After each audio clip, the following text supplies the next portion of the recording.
कौन सी ऐसी पार्टी है जो आइडियोलॉजी पर चली? महात्मा गांधी ने कह दिया कांग्रेस को डिसबैन कर दो after 1947, this was made only to bring independence, independence has come so we should disband Congress party. नहीं माने नेहरू जी, विचारधारा से अलग हट गए। कलेक्टिव फार्मिंग से लेकर कोऑपरेटिव फार्मिंग से लेकर के कहां कहां के कौन कौन से तरीके निजात करने की कोशिश की, नहीं सफल हुए। हमारे लेफ्टिस्ट साथी कहां से चले थे और कहां पहुंच गए, किससे दोस्ती की किससे दुश्मनी की समझ में ही नहीं आया। आज केरल में वो आपस में नूरा कुश्ती करते हैं और दिल्ली में दोस्ती करते हैं, समझ में नहीं आता। फोटोग्राफी सेशन करते हैं, वेस्ट बंगाल में लड़ते हैं और दिल्ली में साथी बनकर के खड़े हो जाते हैं। अगर मैं कांग्रेस पार्टी की बात करूं तो ये तो अर्बन नेक्सलिज्म का स्पोक्स पर्सन बन गए हैं, स्पोक्समैन बन गए हैं।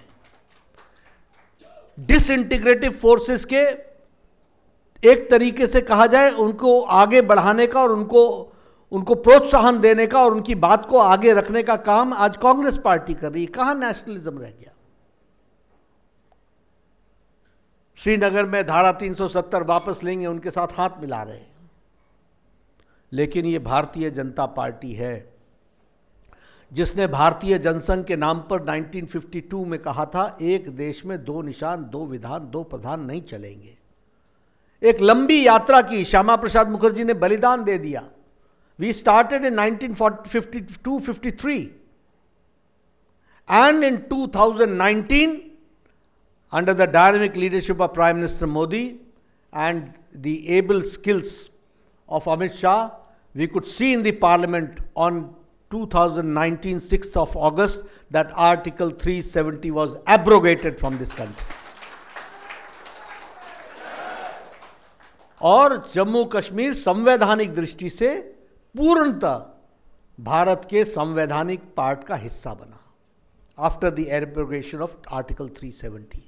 नहीं तो जम्मू कश्मीर का संविधान अलग, भारत का संविधान अलग।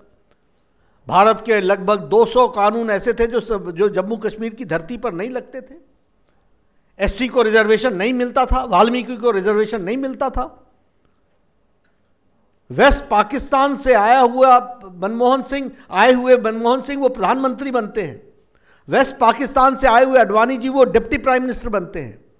लेकिन जम्मू कश्मीर में बसा हुआ वेस्ट पाकिस्तान से आया हुआ refugee could not give his vote in Vidhan Sabha. It is this time that after Article 370 वो पहली बार जम्मू कश्मीर की धरती पर अपना वोट डाल रहा है विधानसभा के लिए। तो जो आइडियोलॉजिकली हम लोगों ने 53 में कहा, हमने 2019 में कवर किया, उसको पूरा किया, लेकिन हम कंसिस्टेंट रहे अपने आइडियोलॉजी में। अगर हमसे पूछते थे लोग तुम्हारा इकोनॉमिक ऑर्डर क्या है, तुम्हारा इकोनॉमिक एजेंडा क्या है, मैंने कहा तुम्हारे समझ में नहीं आएगा क्योंकि तुम साइलोज में बटे हुए हो। हम समग्रता में सोचते हैं। दीनदयाल उपाध्याय ने एकात्म मानववाद दिया, उसको हमारे सरकार जब आई तो हमने अंत्योदय के नाम पर उसको इंप्लीमेंट किया। और जब मोदी जी और जब अटल जी की सरकार आई तो अंत्योदय का भी अंत जो था उसको ढूंढा गया। और जब मोदी जी की सरकार आई तो सबका साथ, सबका विकास, सबका विश्वास, सबका प्रयास, इस मंत्र को लेकर के हम चले। और हम लोगों ने last man and last mile delivery, इस पर हमने विश्वास किया, इसको हम लेकर के आगे चले और इसलिए हम इस यात्रा में आगे बढ़े। ये ट्रिपल तलाक समाप्त करो, ये सुप्रीम कोर्ट ने कहा था। राजीव गांधी ने पार्लियामेंट में बिल ला करके संविधान के धाराओं को बदलने की कोशिश की। सुप्रीम कोर्ट कहता था ट्रिपल तलाक समाप्त करो। और मैं आपको बताना चाहता हूं, यहां मैं देख रहा हूं बहुत यंग स्टूडेंट्स बैठे हैं और हमारे यंग टैलेंट बैठा है। आपको शायद मालूम नहीं होगा, बांग्लादेश में ट्रिपल तलाक नहीं है, पाकिस्तान में ट्रिपल तलाक नहीं है, अफगानिस्तान में ट्रिपल तलाक नहीं है, ईरान में ट्रिपल तलाक नहीं है, सीरिया में ट्रिपल तलाक नहीं है, इंडोनेशिया में ट्रिपल तलाक नहीं है। ये सब इस्लामिक देश हैं, लेकिन हमारे भारत में सेकुलरिज्म के नाम पर ट्रिपल तलाक चल रहा था और मुस्लिम बहनों को मुख्य धारा से वंचित किया जा रहा था। उनको अधिकार देने का काम किया तो प्रधानमंत्री मोदी ने किया। यह हमारा आइडियोलॉजिकल प्रिंसिपल।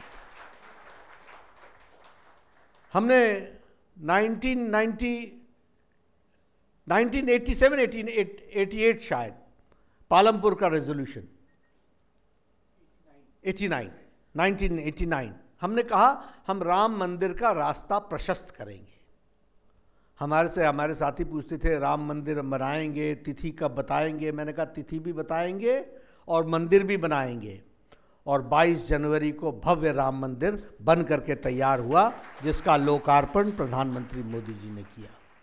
इसलिए we are an ideological based party. जिस बात को हम लोगों ने कहा वो आइडियोलॉजिकल बेस्ड, और उसको आइडियोलॉजिकली हम लोगों ने प्रूव करके उसको हम आगे बढ़े। अगर हमने बात इस दृष्टि से की कि हर एक को साथ लेकर के चलना है, तो हमारी स्टेट्स आज यूनिफॉर्म सिविल कोड की तरफ अग्रसर हुई हैं। समाज को एक करना है, सबका साथ, सबका विकास, सबका विश्वास, सबका प्रयास।